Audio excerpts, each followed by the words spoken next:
Hello and welcome to Infamous Indiana, and that's what I'm going to be calling this video series that I'm so happy to be here and share with all of you. True crime is something that I've been passionate about for as long as I can remember, and I really just felt it was important to share stories that were, solely from Indiana, because I feel like this state has such a dark past, such a dark history, and it's not really spoken about. And it should be. It definitely should be, because some of the stuff I've been researching since I, started envisioning this project, it's fucking crazy. Let's just put it that way. And the first story I wanted to actually talk about is none other than Herbert Baumeister. He's an alleged serial killer, and he lived at the time in Westfield, Indiana. He allegedly killed anywhere between 11 and 22 different men. You may know him as the Fox Hollow Farm Killer, or Herbert the Pervert, maybe even the I-70 Killer or I-70 Strangler. And we'll get into that, later on in our story, because I feel like it's important to bring that up as well, that it was also believed that he was involved in another string of crimes separate from the crimes that happened at Fox Hollow Farms. But like I said, we will get all into that later on in our story. And I really just wanted to paint a picture for you all of his life and just everything leading up to and after, his crimes.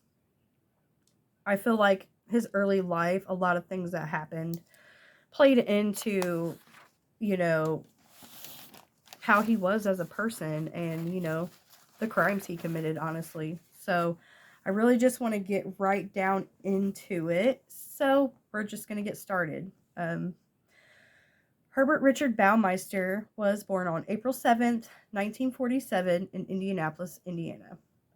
His parents, Dr. Herbert Baumeister and Elizabeth Baumeister, were very well respected members of their community. They lived in the Washington Township area, which at that time was, I guess, an up and coming area in Indiana. And they were very well known. He was a very well respected physician. So Herb's early childhood was quite normal, to be honest with you.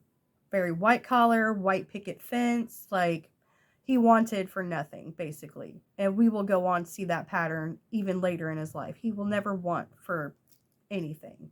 Like I said, he had a very normal early childhood, but as he matured and went into adolescence, something like started to change within him. He just really had like this darkness inside of him, I guess you could say. He had a very weird sense of humor, a very dark sense of humor. He just started acting out in school. Like his behavior was described as being like volatile and violent at times. And all of his peers, just thought he was a strange kid. And I actually found quite a few stories from former classmates in regards to this. Like apparently he was obsessed with killing small animals and even picking up roadkill off the side of the road. And one of his former classmates actually said that he left a dead crow on his teacher's desk on more than one occasion. It's also said that he urinated on his teacher's desk as well. This guy was a big fan of urination, and you'll hear more about that later too. So just keep that little fact in mind, I guess. So anyhow, his teachers reach out to his parents. They're like, dude, something's going on with Herb. We need you to get him help. Like, you need to talk to him. You need to do something. So his father, being a doctor, he knew like other doctors and things like that. And he decided to speak to a friend, and they took Herb in for a psychological evaluation. And I think at this time he was around 13 or 14 years old. So what they found actually was that Herb was schizophrenic, and he was also suffering from multiple personality disorder, which, wow.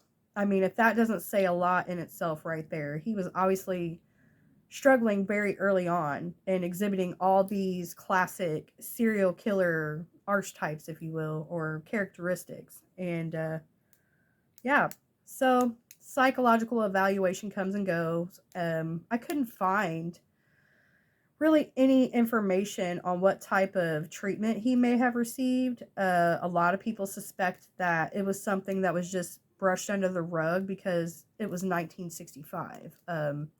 Schizophrenia, any type of mental health issue was really just a taboo conversation to have, especially in Indiana, I'm assuming too, because this is a very like conservative state. So if you're well known in the community, you don't necessarily want people running around telling your business, oh, did you hear his son is schizophrenic? He's fucking crazy. So I could see why they might brush it under the rug. Another theory that I had is like during this time, the main treatment for schizophrenia and things like that was electroconvulsive therapy. Yeah, I knew that one was going to fuck me up. So I was like, I'm going to take my time. I'm going to say it right because in rehearsing this, like, dude, I could not say it. So we got it out. ECT for short. And I'm sure we all know like what that type of treatment entails. Like it's not a happy time. So maybe they just didn't want to put him through that, you know. That could have been a reason behind, you know, them just kind of brushing that all under the rug. Herbert continued on in public high school, and it said that he really was obsessed with the popular crowd, like football players, the cheerleaders, you know, the upperclassmen of the student body.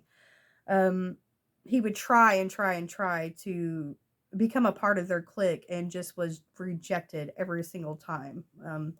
It's just said that he was very odd and his behavior was considered bizarre to like everyone around him. So he spent all 4 years of high school just a social outcast. Nobody wanted to hang out with him. Nobody wanted any part of that. He maintained his grades, but essentially he just, you know, spent all of high school alone. He made good enough grades to get into Indiana University around 1967, but he would eventually drop out after only one term. And I couldn't find out like really anything about what he had studied during that time, but I guess it's not really that important seeing as how he didn't end up sticking with it. So, you know, his dad is very upset at this point. He's like, dude, you know, you got to get your shit together. You have got to go back to school. You have to make something of your life. So he pressures him, and Herb does end up returning to Indiana University and staying for yet another term. And this time he ends up studying human anatomy. But he would also drop out at the end of that term. And during this time, he actually met a girl, Juliana Sater, or otherwise known as Julie. Now, Julie and Herb had a lot in common. They both were very conservative. They were a part of the, you know, conservative club at the college. They loved cars. They shared similar interests, similar dreams. They wanted to be business owners. They wanted to basically just have the American dream. So they're very like-minded, and they date for a while, and eventually in 1971, Herb and Julie get married. So now you're thinking, okay, normal guy, maybe a little bit weird, gets married. Everything's going to look up for this guy, right? He's going to get his stuff together. Well, shortly after, I believe 6 months after Herb and Julie get married, his father actually has him committed. And I saw some conflicting like numbers or, you know, about the length of time that he actually stayed, but I'm going to go with anywhere between 30 and 90 days. And it was made very clear that his wife, Julie, didn't even protest this. She was just like quoted as saying he was very sad and very depressed. He needed help. What I found odd was that I couldn't find any information or any stories, you know, talking about if there was a certain event that triggered his father's decision to have Herb committed. All I really found was them saying he was just depressed. So in my eyes, yeah, I guess I could see that, but to me, there's definitely got to be more there. Like something happened to where they're like, okay, enough's enough. We've got to get you some real help. Okay. So I'm assuming, obviously he gets out and, he has no path in life. College dropout, never went to trade school, never really held down a job, just always depended on his parents for everything. And I do want to point out in my research, every headline that I see says, Herbert the millionaire, oh, the millionaire murderer, $1 million mansion, blah, blah, blah. No. Don't let the house fool you. Don't let the businesses fool you. Like, this guy was nothing financially sound. He was not a millionaire. Literally everything that he and Julie had was given to them by Herb's parents. And I want to make that very clear that his parents, that's where the money came from. May have been a business owner, but it was his mom and dad's money that, got all of that going for them. And not a millionaire, okay? Just keep that in mind. The dude was not rich. He was not a millionaire. Okay, so he had no direction. And his father's like, hey, I know a guy and I'm going to put in a word for you. So Herb actually ends up getting hired as a copy boy for the Indianapolis Star. Now, if you're from Indiana like I am, you obviously know that the Indianapolis Star is the big newspaper in our state. Like, I don't really know of any other newspaper. I'm sure there are like local papers, but it's the big newspaper here. So Herb, didn't really like the job, but he did it, to make his dad happy, to make his wife Julie happy. He thought the work was mundane. He thought the work was beneath him. That's the type of attitude he had, And it said that he was very driven and he had a really great work ethic, but again, just being accused of oddball behavior and just being a weird guy. And I want to point out, like, it's one thing to be weird, but when everybody around you is saying it, like, you got to start realizing at some point something's off about him. I'm not the only person that sees it. Everybody else sees it too. And I just find it interesting that even early on, his weird behaviors, people just seem to just keep overlooking him. So Herb's at his new job, right? And it wasn't long, before everybody just kind of read the room and was like, oh, okay, this guy is fucking weird, what's up with this guy? Just, no, they weren't feeling it. And honestly, I never met him myself, but I can tell you that I'm definitely a person that picks up on other people's energies. So I'm sure had I had been around, I would have sensed weirdness and just all around discomfort around him too. It's said that he had this like constant need for praise, especially from his higher ups. And when he didn't get it, he would just become bitter and moody and just make the whole work environment unpleasant for everyone. Now, Herb being Herb, he was over it, up and quits. Of course, much to his father's dismay, his dad's probably thinking like, fuck, man, I'm never going to get rid of this guy. He's just always going to be a loser, basically. And he was very hard on Herb. So, everything I've read, just, he wanted him to succeed, and just really pushed him. And probably a little too hard, but that's neither here nor there at this point. Herb's father, again, comes to the rescue and ends up landing Herb a job at the Bureau of Motor Vehicles. Yeah, BMV, fun job. And it was said that he was very successful at his job and he actually ended up becoming a program director for the BMV. Now, that's not to say that these coworkers weren't having the same issues as all the other people that came before them.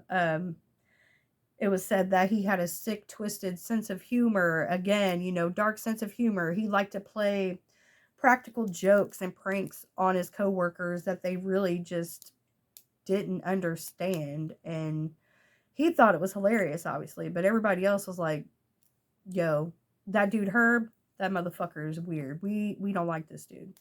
So really, everybody just tried their best to avoid him and not to piss him off because apparently he could just fly off the handle in a second, you know, even over the most, I guess, insignificant shit. Like, he was just a crazy fucking dude, and he had a really bad temper. And I did want to share a couple of stories from his time at the BMV.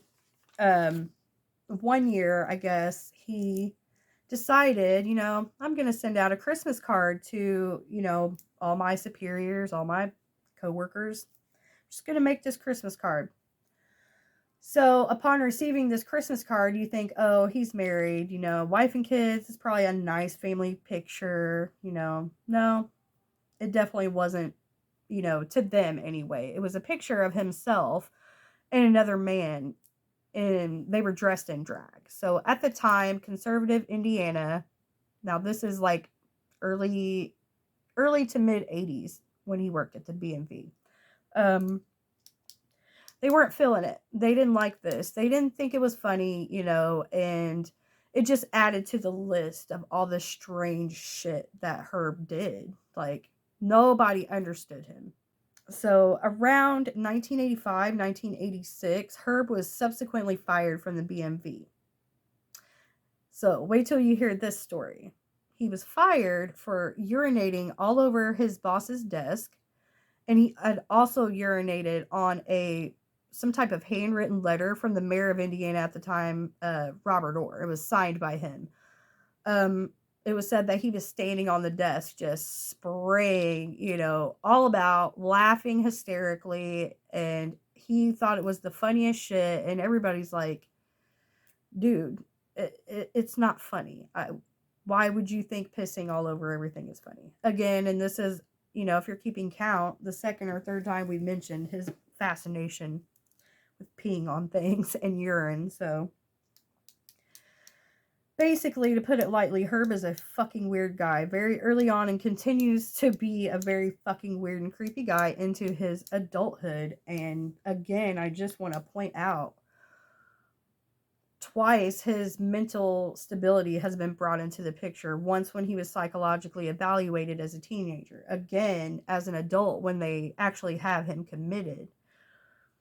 All these signs are just appearing again and again and again, and everybody is ignoring all of this. They're just going on about their merry way. And I just feel like maybe he could have gotten the help he needed had somebody spoke up or tried to do something. Maybe things could have gone a lot differently for Herb and, you know, his victims. And it's pretty fucking sad.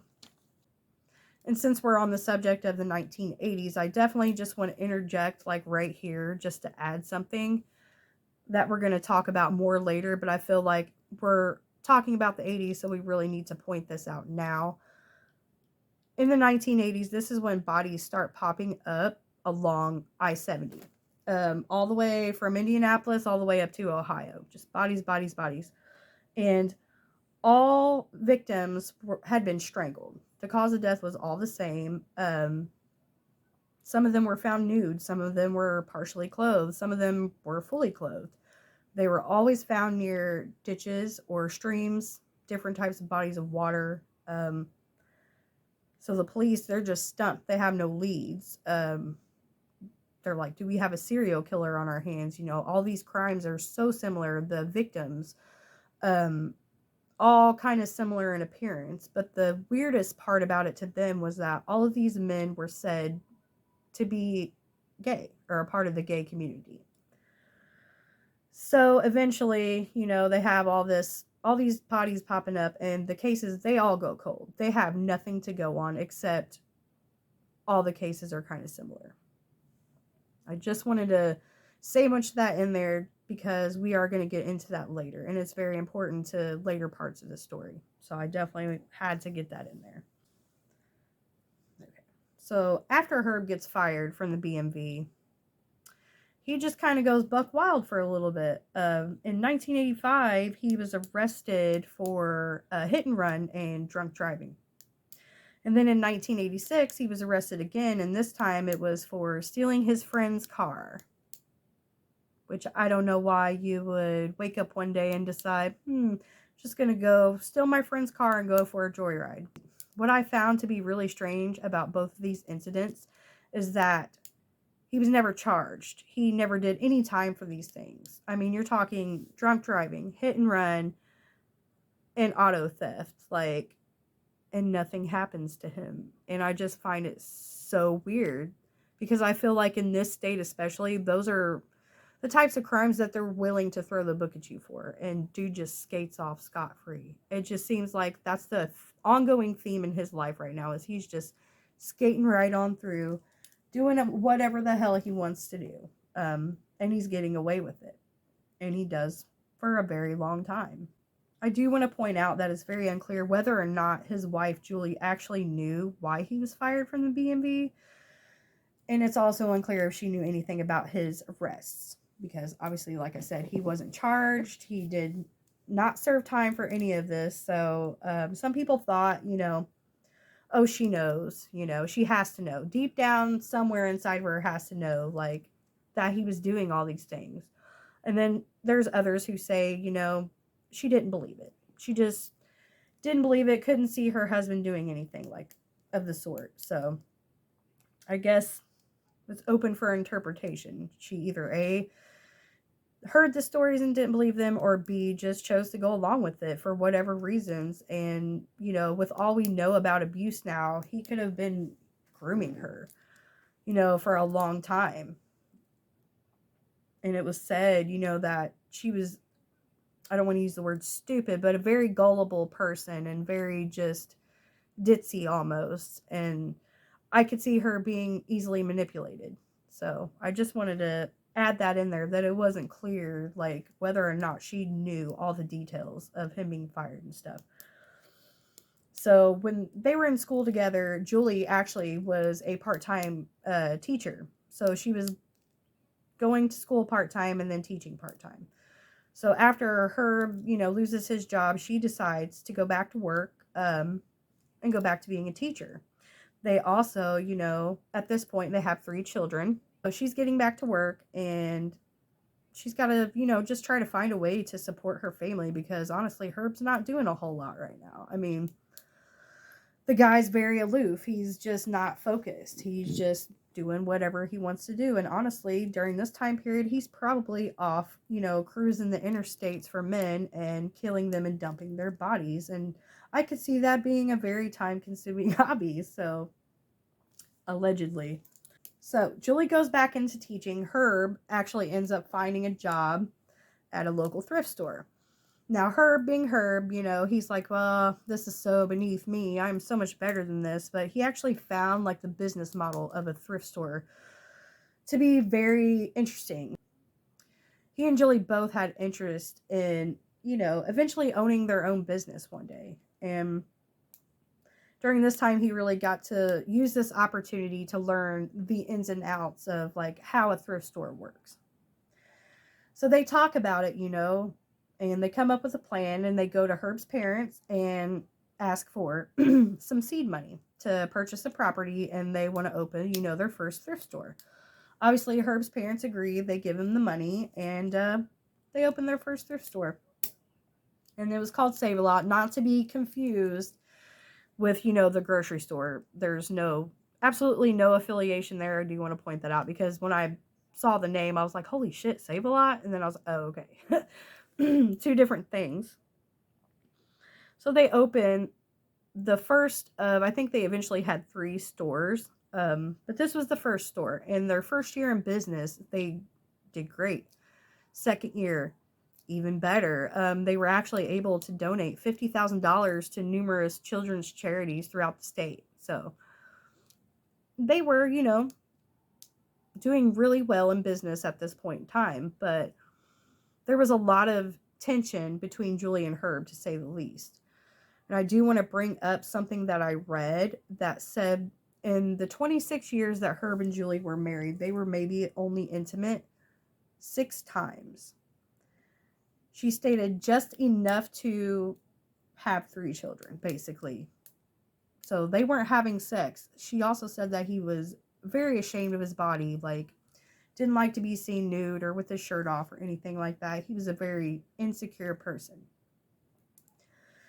To me, though, like, you're married that long and you've only had sex with this person 6 times. That is just insane to me. And I don't even know why or how you could even think that that was normal or okay.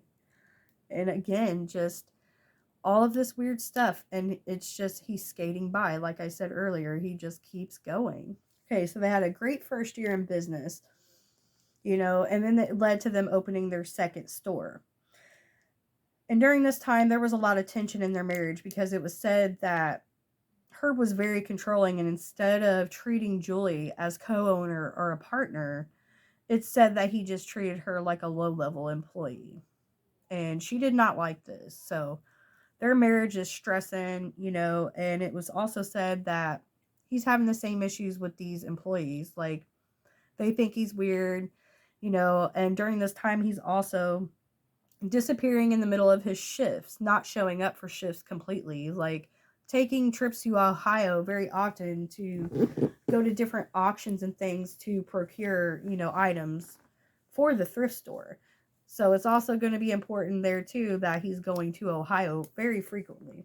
And that all ties into the I-70 killings.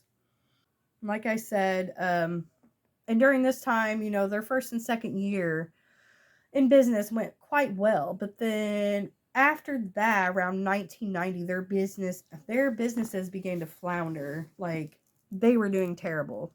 Their marriage was, on the rocks, and actually Herb ends up filing for divorce in February of 1991. And it's really not said like why they chose to make this decision.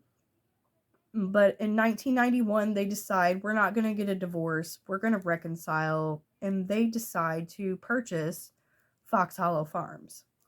Now, Fox Hollow Farms is located off East 156th Street, I believe. And it's in Westfield, Indiana area.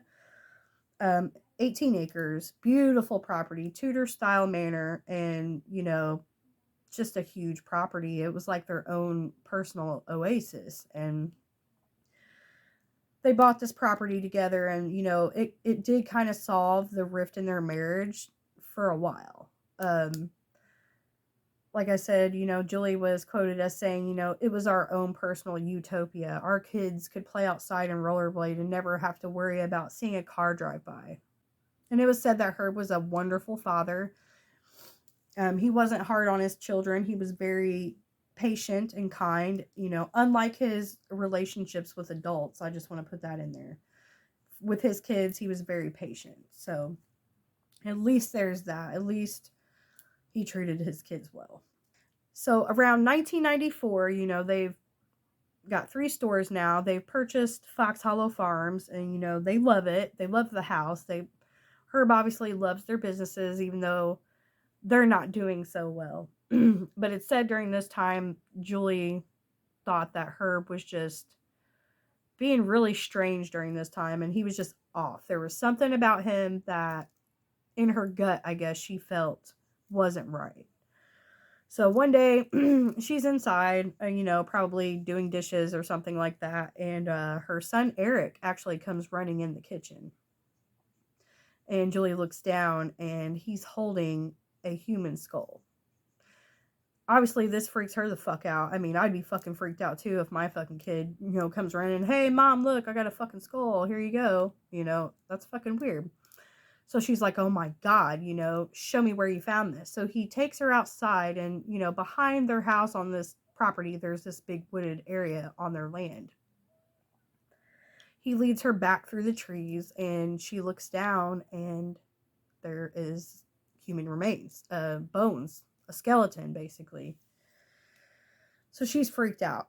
For whatever reason, she doesn't go to police. She immediately goes and asks Herb, what the fuck is this? Why is this here? And his excuse is that, oh, it belonged to my father. It was one of his medical skeletons. And I just buried it back there because we didn't have the space for it in the house.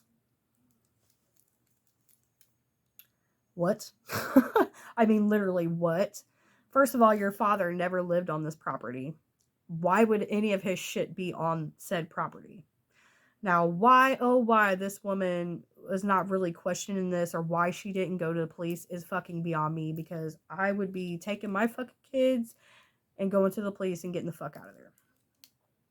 But during this time, like I said, Herb's being weird. They literally just found a fucking skeleton in their backyard and a skull.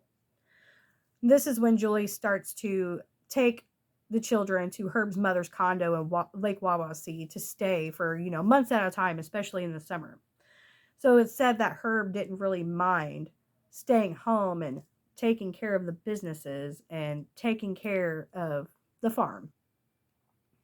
It's important to note that all those I-70 killings that I had mentioned earlier, they seem to mysteriously stop around the time Herbert had purchased Fox Hollow Farms. And I find that just to be another red flag. It's just very fucking weird to me that, those killings stopped just the moment he bought this property, And in 1994, this is when lots of young men from the gay community in Indianapolis are mysteriously disappearing. And a few of them were said to have been last seen with a guy who came, I guess, a regular, and he went by the name of Brian Smart. So I think that's a good stopping point for the first part of the story. Just to give you a little bit of background on Herb and the weird things that happened, like leading all the way up to the discovery that we're going to talk about later. The second part of this video, we're going to really dig in deep to the disappearing men in Indianapolis. And we're going to get into what happened to that. And I can't wait to share it with you guys. So stay tuned, and I will have that posted as soon as possible. Thank you for bearing with me. It's my first video. I don't really know what the fuck I'm doing. I have a story to tell. So basically, I'm just here to tell the story, and hopefully you guys like it and keep tuning in, and hopefully I can shake my nerves and actually get better at this. I feel like my practice run, I was not nervous at all, but today for some reason I am just really, really fucking nervous. And like I said, thank you for watching, and I hope that you continue to tune in for part 2. Stay spooky, keep it creepy, and we will see you later.